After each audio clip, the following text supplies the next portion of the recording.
Bonjour à Exactement. tous, Landry Rosdosh, je suis ingénieur responsable de l'unité serre et abri sur Carquefou au sein du centre technique du CTIFL.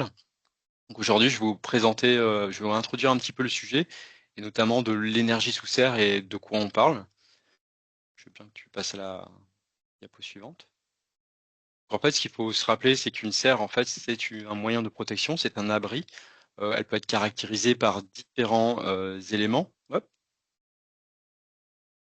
que tu reviennes en À avant. bouger? Donc en fait, une serre est définie comme étant une structure semi-fermée qui a un rôle de protection vis-à-vis de l'extérieur. Ce rôle de protection vis-à-vis de l'extérieur va avoir aussi des contraintes sur l'environnement intérieur. Donc bien sûr, quand on va protéger et fermer une structure, on va avoir une limitation des échanges avec l'air extérieur. Donc on va avoir des limitations notamment sur l'entrée de CO2 dans la serre.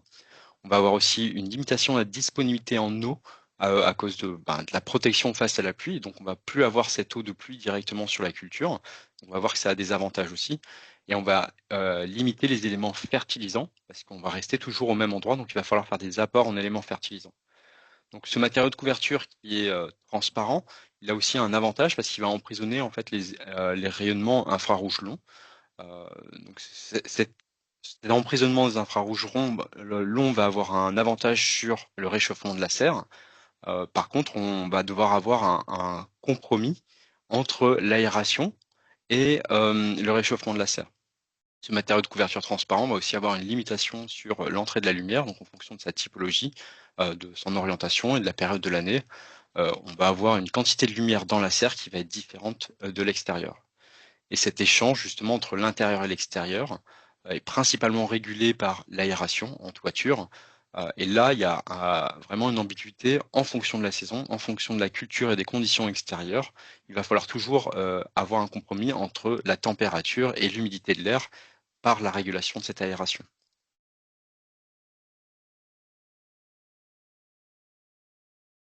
Je veux bien la suivante.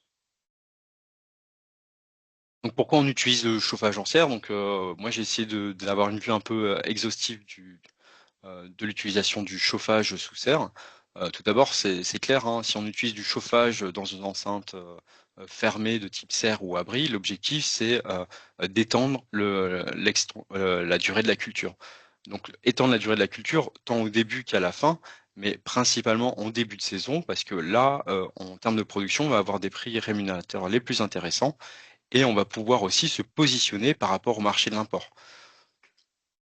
Le deuxième effet, derrière de cette extension de durée, de culture, c'est qu'on va pouvoir aussi fidéliser le personnel, avoir de plus en plus de personnel permanent parce qu'on va avoir une occupation de 10 à 12 mois de la culture et donc on va créer, de l'emploi, pérenne. Ce qu'on oublie souvent aussi, c'est que le chauffage a un rôle dans la maîtrise des risques sanitaires, donc à plusieurs niveaux. Un niveau de mise en place des auxiliaires avant l'apparition des ravageurs, parce que les auxiliaires se développent toujours euh, à la suite des ravageurs si on n'a pas de chauffage. Donc la mise en place du chauffage va permettre d'avoir des conditions favorables au développement des auxiliaires et d'être directement présent lors d'attaques de ravageurs. Bien sûr, on a aussi tout un effet sur l'hygrométrie. Et donc, grâce au réseau de chauffage, hein, on voit à droite qu'il y a différents types de réseaux de chauffage. Grâce au réseau de chauffage, on va pouvoir accentuer le réchauffement de la plante et en fait limiter les écarts de température entre la plante et l'environnement dans la serre et donc limiter la condensation sur les organes. Et bien sûr, le chauffage va avoir un rôle euh, d'emmagasiner plus d'eau dans l'air et donc d'avoir une déshumidification, une évacuation de l'hygrométrie plus efficace que dans un abri froid. Et finalement, grâce à cette maîtrise de la température et de l'hygrométrie, on va pouvoir en fait optimiser à 100% le développement et les processus physiologiques de la culture, l'objectif étant d'atteindre les productivités les plus importantes. Un point intéressant, c'est qu'en maîtrisant la partie climatique, on va aussi limiter les fluctuations climatiques extérieures et donc on va permettre au producteur de sécuriser sa production.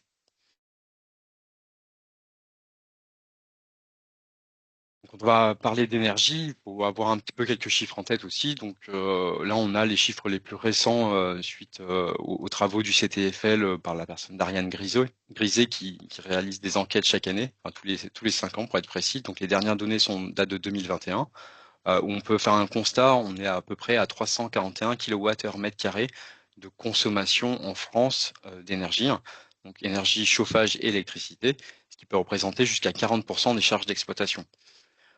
Donc c'est une consommation assez importante, mais là, il faut souligner que la filière est toujours en constante progression, notamment avec quelques chiffres aussi, hein, de l'amélioration de l'efficience, hein. Donc, de 2005 à 2021, on est passé de 8 à 5,7 kilowatts consommés par kilogramme de tomates grappes.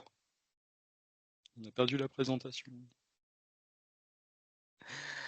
Et on a aussi une réduction de 57% des gaz à effet de serre en serre de 2006 à 2022, notamment par le changement de l'énergie. Cette énergie en gaz à 80%, enfin à 80% du parc, on est sur du gaz naturel. Donc avec les événements politiques et économiques, on peut parler à la fois du conflit russo-ukrainien pour la partie politique, mais plutôt économique aussi, avec en France le constat de l'arrêt des contrats de cogénération.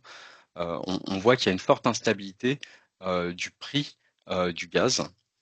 Et on est aussi dans un contexte réglementaire, notamment de neutralité carbone d'ici 2050, au moins pour l'agriculture.